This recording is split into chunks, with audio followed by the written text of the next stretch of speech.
Total বালু বদ্ধ করে দেবো, কোনো জায়গায় বালু দেবো না, আমরা বালু বদ্ধ করে দেবো এবং শ্রমিক মালিক মিলে টোটাল রাজশাহী অবরোধ করবো।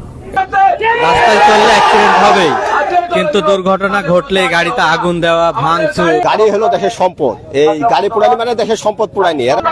রোডে চললে গাড়ির দুর্ঘটনা ঘটতেই পারে, দুর্ঘটনা ঘটবে, এটা আইনের মাধ্যমে সমাধান আছে। তো কিছু না করে জনগণ আছে এসে হট করে গাড়িতে আগুন দিয়ে গাড়ি পোড়া যায়। গাড়ি হলো দেশের সম্পদ, এটা পোড়া দিলে তো সবাই লোক ক্ষতিগ্রস্ত আছে।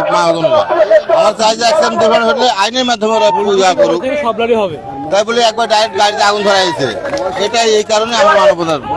সারা বাংলাদেশে পণ্য পরিবহন শ্রমিকরাই করে থাকে, যাত্রী পরিবহন শ্রমিকরাই করে থাকে, বিভিন্ন শিল্প কারখানা, আমাদের চাষাবাদ আমরা শ্রমিকরাই করে থাকি।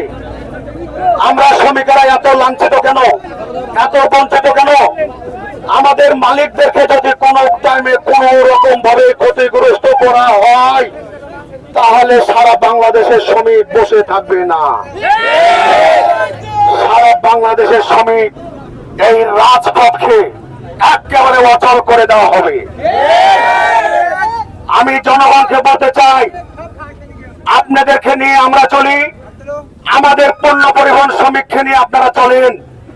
আমাদের কোন শ্রমিক কোথাও যদি দেখেন কোন দুর্ঘটনায় সে সর্বোচ্চ দোষী, তাকে আইনের আওতায় নিয়ে এসেও তারকেও শাস্তি দেওয়ার ব্যবস্থা আমরা করব মালিক শ্রমিক মিলে।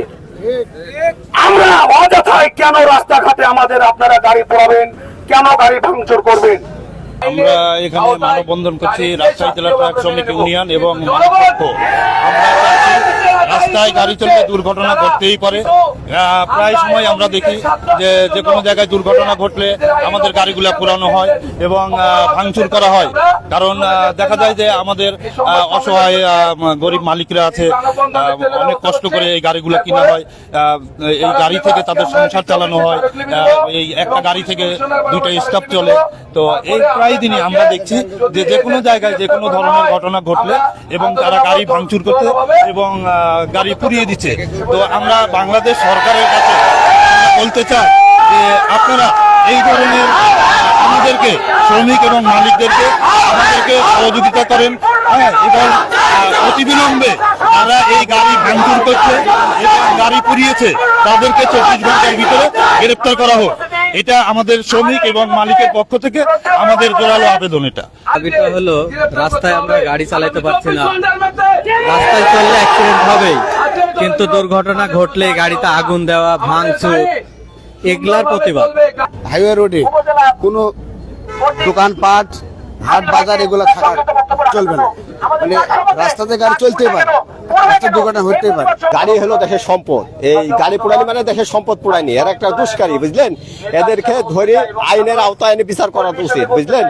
বর্তমানে এটি করাই ঠিক। সেক্ষেত্রে আমরা প্রশাসনকে বারবার তাগিদ দিই, প্রশাসন এটার ব্যাপারে কোনো পদক্ষেপ নেয় না।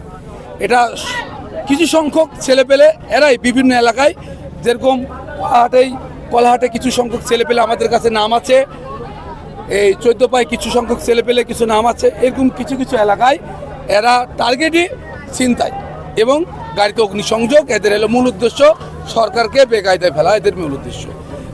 আমরা চাচ্ছি সুষ্ঠু তদন্ত, এবং যদি সুষ্ঠু তদন্ত না হয় আমরা পুরো রাজশাহীতে টোটাল বালু বদ্ধ করে দেবো, কোনো জায়গায় বালু দেবো না, আমরা বালু বদ্ধ করে দেবো এবং শ্রমিক মালিক মিলে টোটাল রাজশাহী অবরোধ করবো।